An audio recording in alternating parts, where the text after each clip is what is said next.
Hi guys, this is Archie here at the Library Tales. I hope you're doing well. We're going to have a quick debrief of this book, which I found rather interesting, by Johann Hari. He did a TED talk as well, which was quite interesting. And it basically talks about his journey in depression, where he got depressed as a young man and went and basically was prescribed drugs.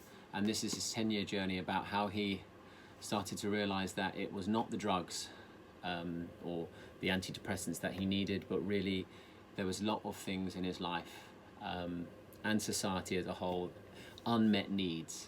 So a few things that this talks about with depression is the feeling and need for community.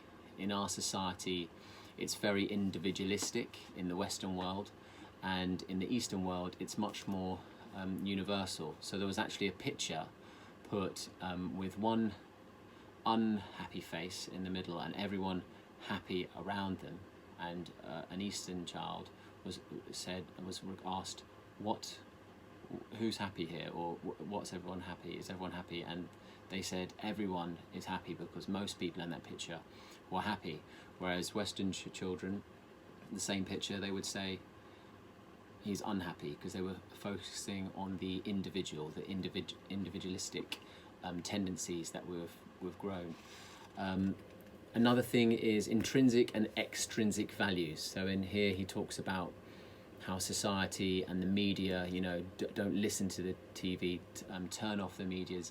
It's all about not feeling good enough and to get us to buy certain products.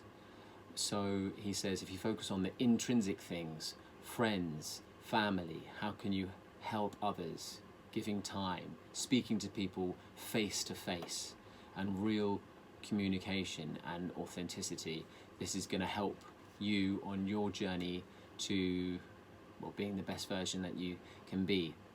He talks a lot about people in here who are very, say, materialistic, and it leads them to be very unhappy. Reasons why is that, if you've got the nicest car in the world or the nicest bag, you're constantly thinking, oh, is this person just here for my financial benefits, or the fact that I look cool with this shade of colour or this item?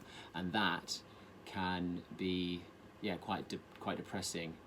I think there's a famous rapper who talks about it. He says, I don't trust anybody with all this jewellery on, and it kind of makes sense there, this the ego and puffing out the ego.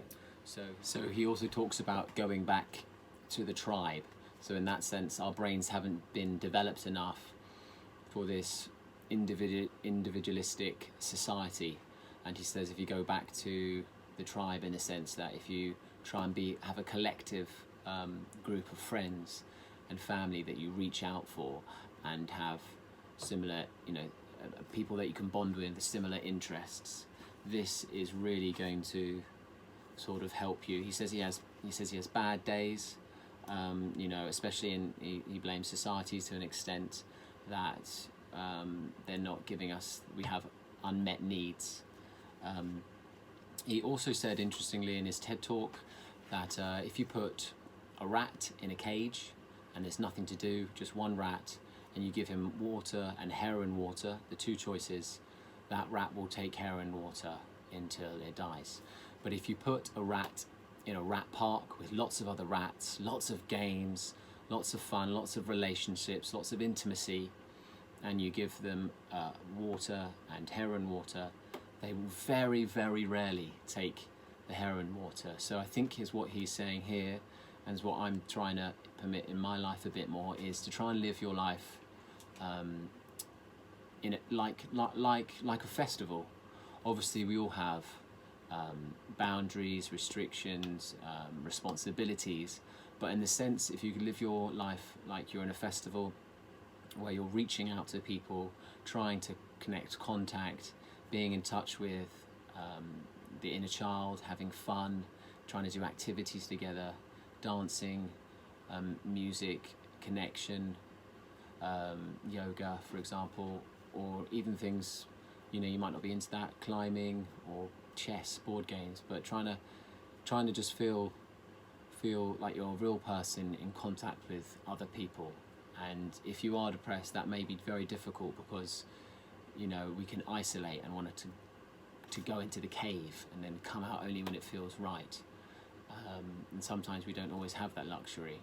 But I suppose you've got to reach out to people that you trust and love and respect you, and through this sort of these ideas and ideologies, you can potentially live a much better life of intrinsic values, knowing that extrinsic things like a brand or something is not particularly going to help you feel absolutely great. So I hope there was some information there.